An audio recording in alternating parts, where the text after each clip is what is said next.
a really good team, Bose, and I'm gonna get him back. They're 6-1-1 in their last 8, right? And this is generally when they're good every year.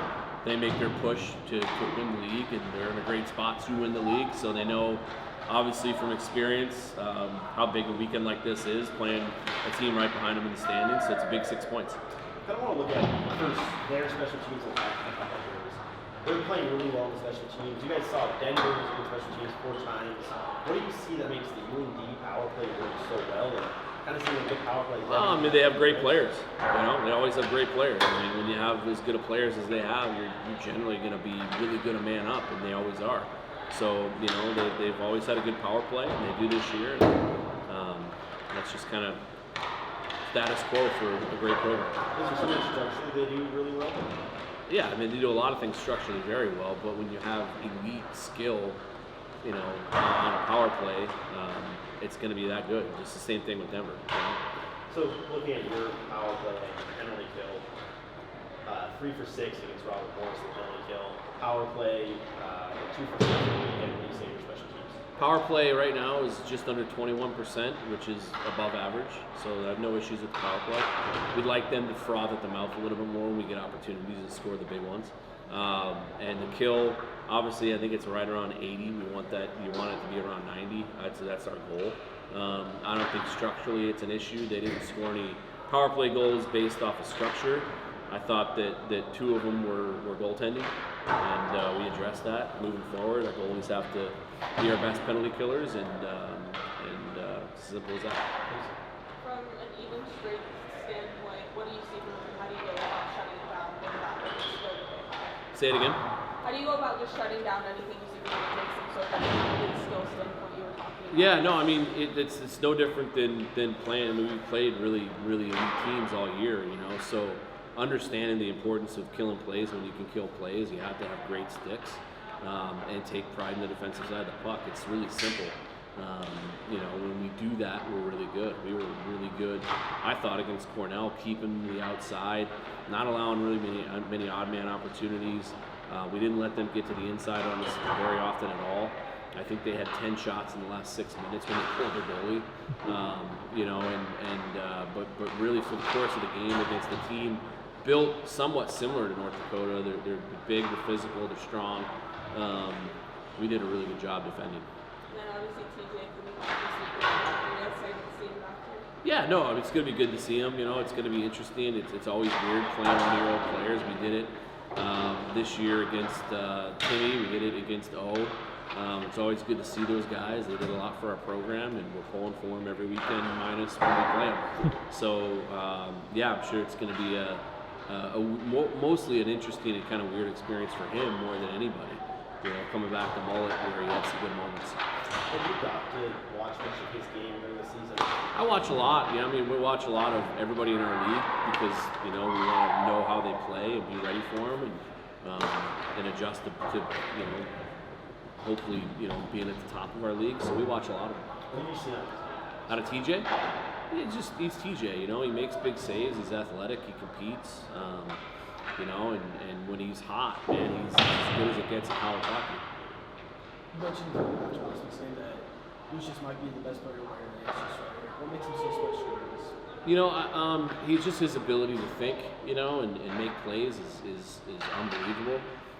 I don't expect Cruz to be Superman this weekend, and I don't think anybody should expect that with that long of a layoff, but he will make an impact. Cruz at 80%, and when I say 80%, he's 100% healthy, but 80% from a conditioning standpoint, from live scenarios and playing, is probably what you can expect. But him at 80% is a really, really high-end college hockey player. So we're excited to get him in the lineup and get a jersey on him and get him going. What do you think he'll play in the lineup? I don't know yet. We're playing with some options, but he'll be at the top of the lineup chart. Honestly, that. What do you think the theme of this season is? The theme, just consistency and playing to a standard and identity. We've done that over the last 7 to 9 games. Really the last 10 to 11 games. And when we play to an identity that we want to be and the standard that we want to hold ourselves accountable to, we're very good. What do you see your goaltending do this weekend? Or last weekend, who you see starting this season? Yeah, it's a two-headed monster, right? Like, they're both great goalies. They're both great kids. They support each other really well.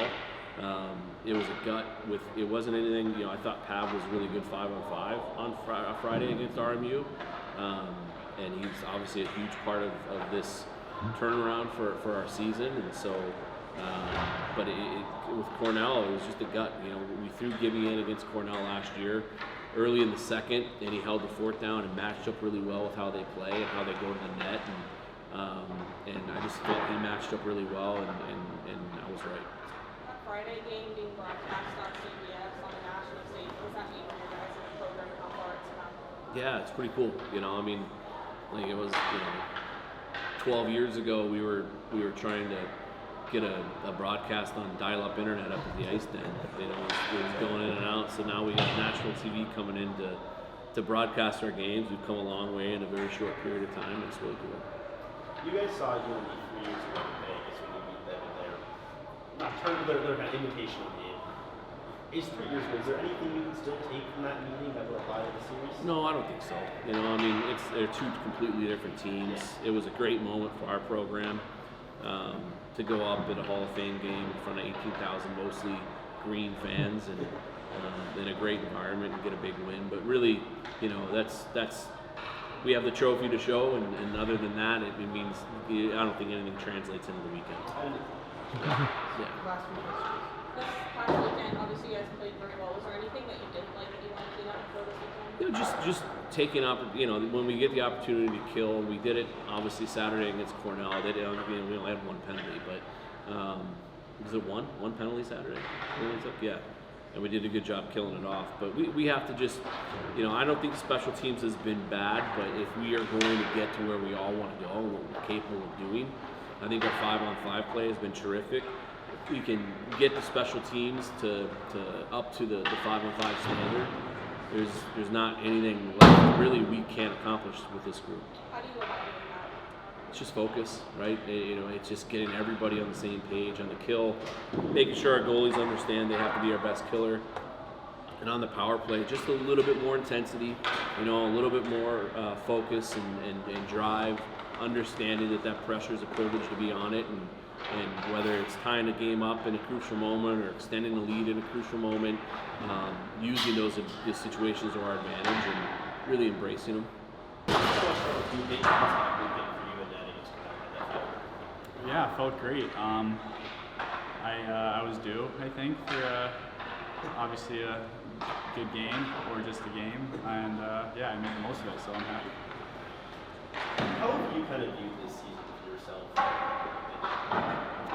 Yeah, I think it was a little bit of a season full of adversity at the start of the year. I was playing well at the start, obviously not the way I wanted to play, and fortunately things worked out with Pav, getting on a roll, and now I'm kind of finding my own game again. So it's just been a lot of emotions, a lot of adversity, but just making the most of it, and yeah, I feel great where I am now. So.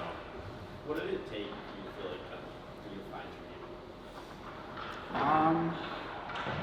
I think I just had to trust myself a little bit more. I was just, I think I had to grow my confidence a little bit, grow my habits a little more, and the coaches obviously helped with that as well. So.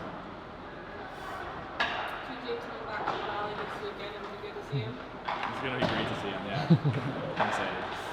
We just talked to Powers about UAB's power play, their special teams, and about how in order to improve the penalty killing goaltending there has to be the biggest killer. What are those conversations like?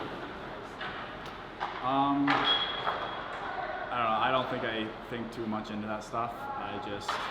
For me, if I play my game and I trust, the killers out there to play their game, then things kind of work themselves out. So that's kind of how I view a lot of, that kind of outside noise. From what you've seen from them, is there anything specific that you're looking for that wasn't right?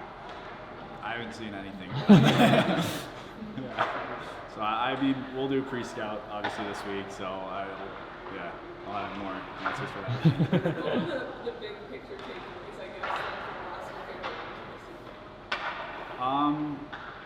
yeah, I think I just gotta keep, playing with that confidence, keep playing big, keep, trusting myself and trusting my team to help me out. And yeah, I think it's gonna be a good weekend. You talk about your confidence. Obviously, getting a shutout is huge. How do you maintain that confidence through the rest of the season? Yeah, I think it's something. I think last year, kind of the way the season ended with. It actually started against Cornell as well. I played, TJ got pulled, I believe, in the first period, so I kind of had to step in, and then I ended up playing really well, and I kind of rolled with that, the rest of the season. So, I kind of view how this, season is shaping out as just a repeat of that, and just having that already in my head that I've done it before, makes me, really trust that I can do it again. First off, you saw UND 3 years ago. You got a goal. What are you guys expecting out of UND this year? I mean, they're a really well-coached team. They're going to bring their best efforts. They're known as being one of the top teams around college hockey, so we got to bring our A game, that's for sure. That atmosphere in Vegas was a lot of UND fans. And now you have that home atmosphere here in Holt, but UND always seems to travel well. How do you kind of play it? Bring it right to them right away. Get pucks in, be physical, intimidate them. The fan base is going to do a great job of being loud. So bringing them into our rink is something that we really look forward to. What have you, as a player, seen out of you guys' power play? I feel like we're gaining chemistry as time goes on. I feel like we're getting more pucks and bodies to the net. We're generating more second chances off puck retrievals, and if we keep doing a good job of that, hopefully more goals will keep on coming. As the leader of the team, a little bit more than halfway through the season, what would you say this team's identity is? We're a fast team, we're a physical team, and we like to play above pucks and bodies, and get behind opposing teams' defense. How do you hope to continue your offensive streak for the first time this season? Honestly, just keep playing my game. Not focusing on any of the points or the goals or anything like that. Doing the little things right will give you the best success in the big picture. Games being nationally broadcast on CBS on Friday. What does that mean to you guys for being independent and not playing in a conference and kind of having yourselves space in a bigger stage? I mean, it's super cool. It means more for the program. For players, it's more so you just look at it as another hockey game and kind of don't let any of the emotions or anything like that get to you. It's really cool for the program. It's a big stepping stone, and there's only greater things for this program to come. Cruz was just been playing on injury now. He's finally starting to practice again and working in this week. What have you seen out of his game in practice? Yeah, Cruz looks great. Obviously, he's a really offensive player. He's had a great career, a great college hockey career, and he's a threat every time he's on the ice. He's got a really good shot and a really smart player who can slide the puck over too. So we're really looking forward to see what he has to bring here to whenever he's ready. What are your biggest takeaways from last week and going into this weekend? Things you like or things that have been discussed that need improvement? I thought we were well-rounded as a group. I felt like we didn't get too high, didn't get too low. We were able to close out games. Our first 2 minutes and last 2 minutes of every period were really stable, and that just kind of sets you up for a great success in the long run. And the lineup, those two games over the weekend, depth was spread out really nicely. Everyone kind of scored from all parties involved. What did you think of that line? It was kind of the first time you've seen it. Just what did you see from it? How was compare that? Yeah, we're a deep team. Got a lot of offense in our lineup, so it's nice to see everyone contribute, and hopefully have a lot this weekend.